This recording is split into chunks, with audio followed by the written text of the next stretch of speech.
Okay, now, the conditional statement is an if-then statement.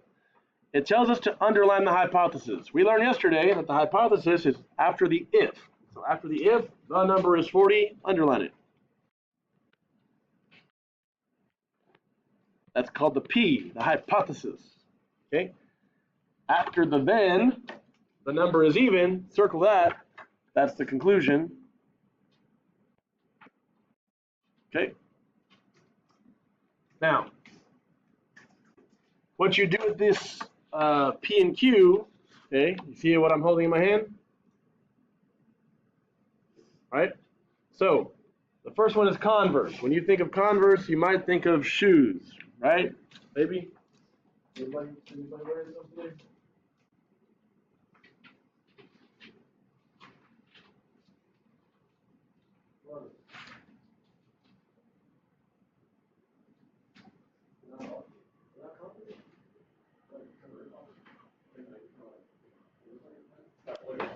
All right, I'm all about knockoffs myself, you know?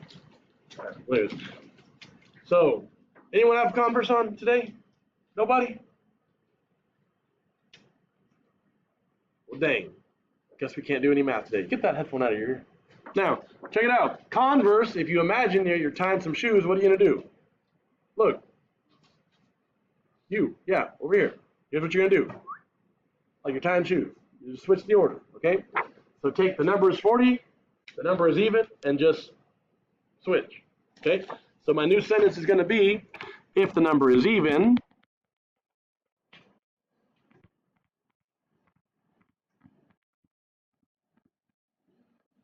then the number is 40.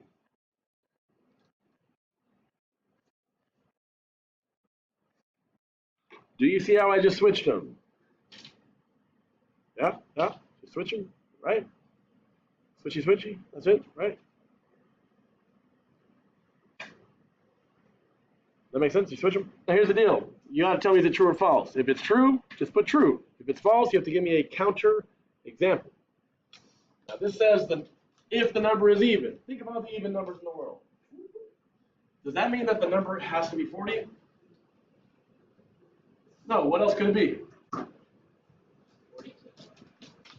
42, 246.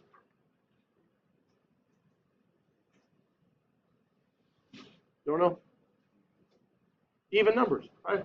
So 42, why not? Okay, so we're going to say it's false because the number 42 is also even, but it's not 40, okay? Again, 40, like the amount of points the Cowboys scored on the Giants, unanswered, in their house, total rectum. All right, so now, next one, P and Q, inverse. When you think of it, hey, look over here. When you think of inverse, you think of doing this. No switchy. Inverse, see that little squiggly? That means opposite or not. Okay, so yesterday we said if I'm Mr. G, then I'm cool. The opposite is if I'm not Mr. G, then I'm not cool. Okay, so what's the inverse of the number is 40? The number is even. What's the opposite of is 40? Not 40. What's the opposite of is even? Not even, right? Not even, right? So we're going to write this as if the number is not 40, then the number is not even. Cool? Let's write that down.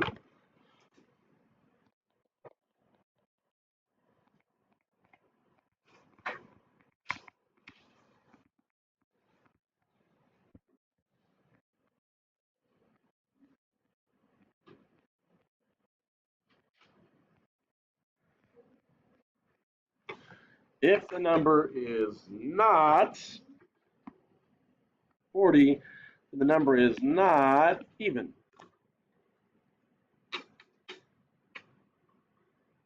So now, is it true or false? So think about the numbers that are not 40. It could be 39, 38, 37, blah, blah, blah. It could be 41, 42, 43. So just because the number is not 40, does that mean it's not even? Okay, what could it be? What's a number that's not 40 that is even? Again, 42 works. Okay, see how that, You're not just saying, oh, that's wrong. You're saying, here's the exact example that proves it false. It's called a counter example. We learned that yesterday. So that's 42. We'll prove it false. All right. So check it out. Over here. Look. So converse, switch. Inverse, flip. Contrapositive is when you do both. Switch and flip. Switch and flip. Switch and flip, right? So the number is even, comes to the front and becomes opposite. So it starts off with, if the number is not even, the number is 40, goes to the back and becomes not 40. Do you see how you switch the order and make them opposites by placing the word not in there? Okay. So here we go. The contrapositive, if the number is not even.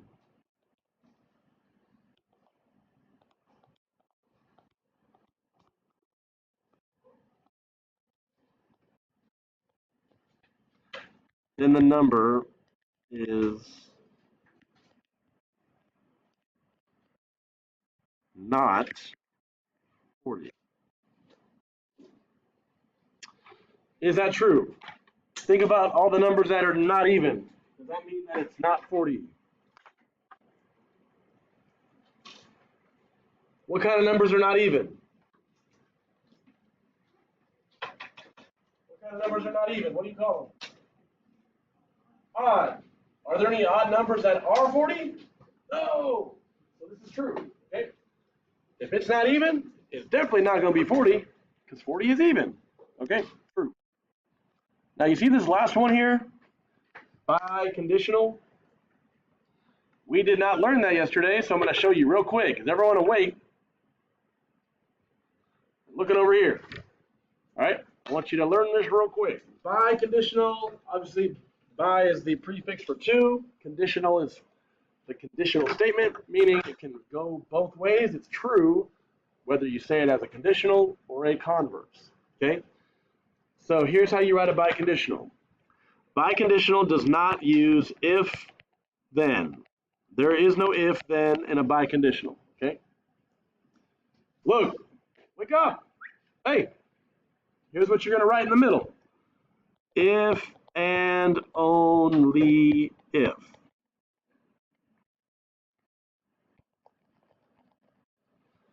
That's what you put in the middle of a biconditional statement. If and only if. It's the connector that says both ways, okay? Now, what you put at the beginning is just the hypothesis. The number is 40. If and only if the number is even.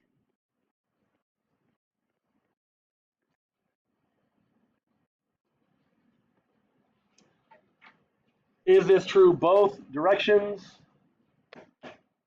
Well, it's true this way. If the number is 40, the number is even. True. But backwards, if the number is even, the number has to be 40. So this one doesn't work both ways. We can say false once again because of the number 42. Okay. This will stay on the board, but you need to be doing that assignment from yesterday. It says homework 3 on it, but don't worry about that. It says conditional statements, okay? It looks like this. It's in the last folder with yesterday's date on it, or today's date on it, actually. And what numbers are you doing? 1 through 7. Has everybody heard me say it and point to it? You are doing only numbers 1 through 7 on yesterday's assignment. Does everyone have it? Make sure you have it and the notes. You need to work on it today. Today's your only day because tomorrow you need to review. And tomorrow's the review, right? So here's the deal. If you finish today's assignment, look right here. Here's the review. You can already get started if you're done with everything else. Cool. That's the plan. Test Thursday. So make sure you're working. Do not waste time. Some of y'all need to still correct quizzes. I'll talk to you. Here we go.